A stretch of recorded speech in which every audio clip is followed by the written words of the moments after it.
interestingly enough, it wasn't so much about pain.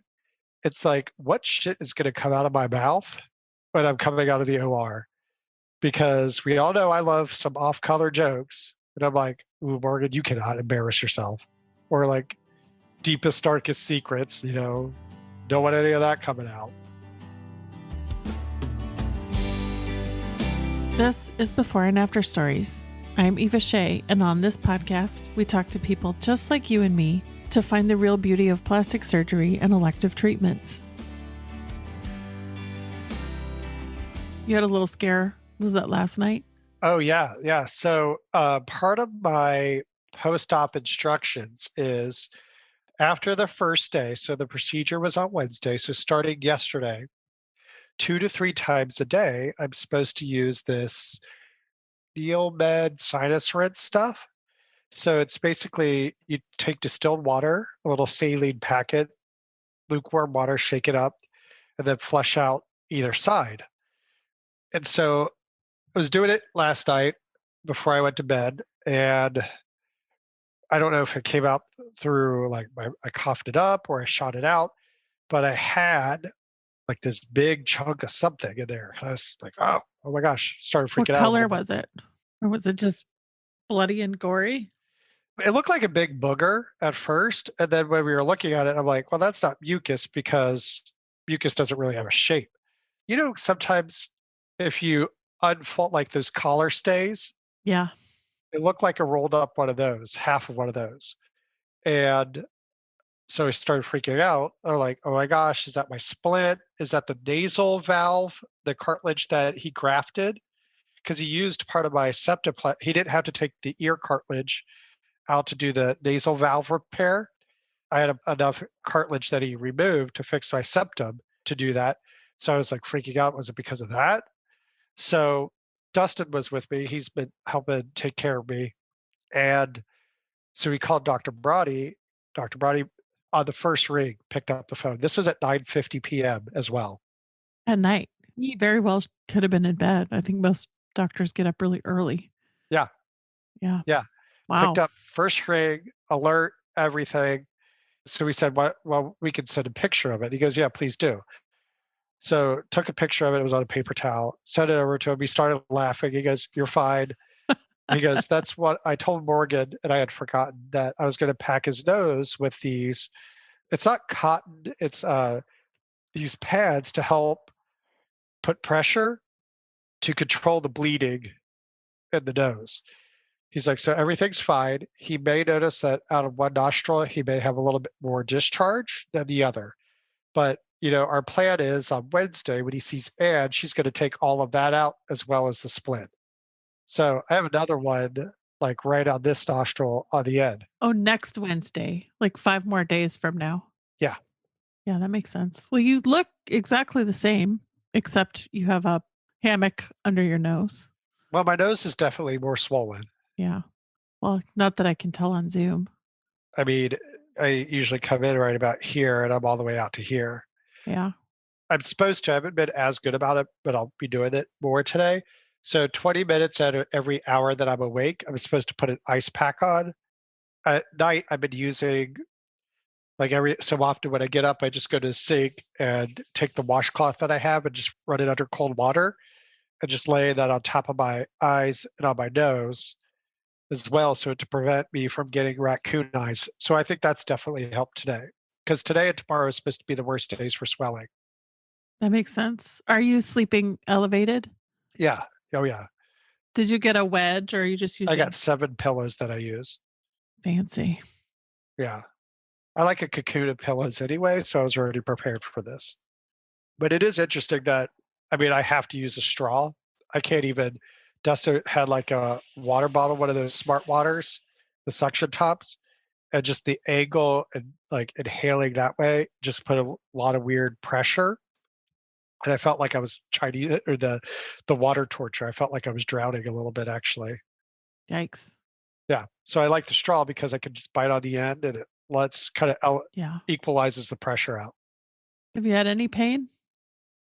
I was not in pain coming out of surgery. Dr. Bhrany uses a lot of local. I finally got to eat about 4 o'clock on Wednesday. I hadn't eaten all day. Did you get your pizza, by the way? Not on Wednesday. I did it last night. Oh, okay, good. So on Wednesday, they told me in recovery, I was like, well, why don't I just go ahead and take a pain pill now in recovery so I'm ready to go when I leave. So they gave me one with some applesauce, which was the best applesauce I had eaten all day or in my life, as well as the a ginger ale, which was the best ginger ale that I'd ever had. And then they had this cran apple juice mix as well. But I felt like I was kind of like an aardvark would eat or drink because this was all completely numb on the top part of my lip. Oh, yeah. So I was doing the like a little fish or something. So they asked me to keep my diet bland the first night, see if I could tolerate. So Martha, my stepmom, she took leftover Thanksgiving turkey and made turkey soup. Nice. So I had a few cups of that, and then I had a leftover chicken tender from Baka Bak. So that's all I ate on Wednesday.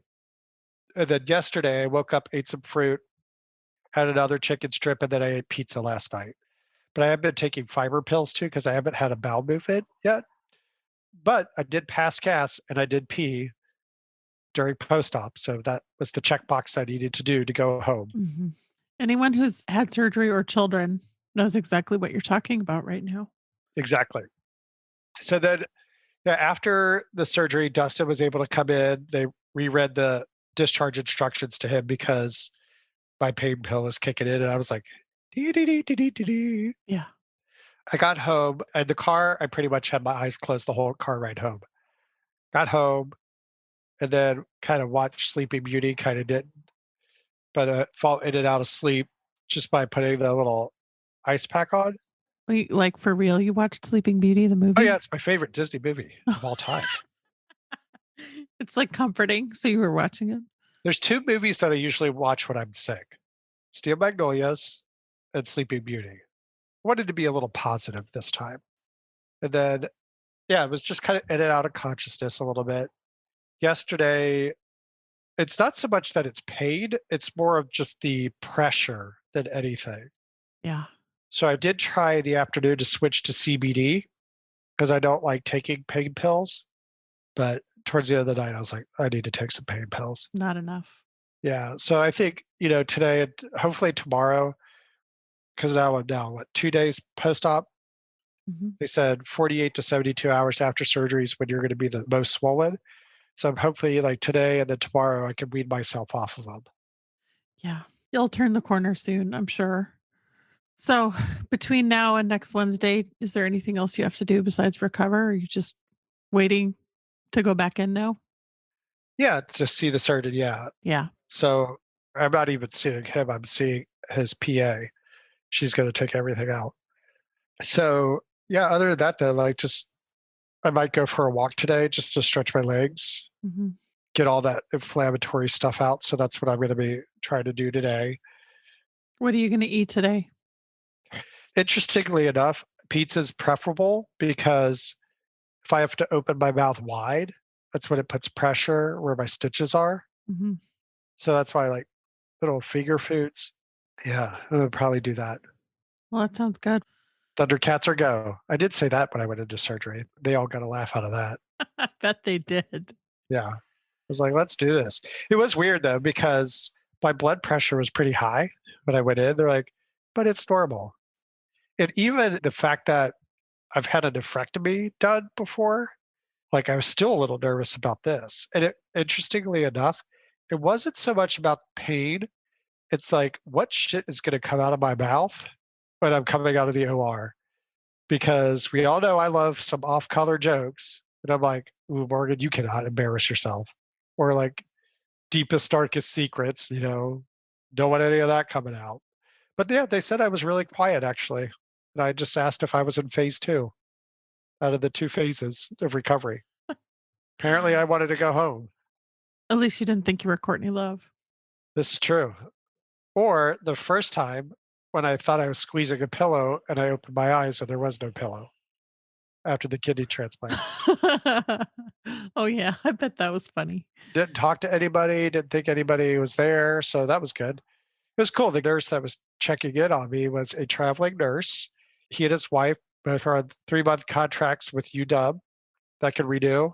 And he and his wife and their daughter drive around the country in an RV, and we'll just pick up contracts together. I wonder how she goes to school. I think virtual or homeschooled. Yeah. Yeah, that's neat. Yeah, it's pretty cool. They're like, we just felt this is the perfect time with all the COVID stuff that this is the thing we should do. If you'd like to tell your story on this show, or if you're a medical professional who would like to submit someone else's story for consideration, send us a message at beforeandafterstories.com or follow and message us on Instagram at Before and After Stories Podcast. I'm Eva Shea, the host and producer of Before and After Stories, and my co-host is Queenie Dolan.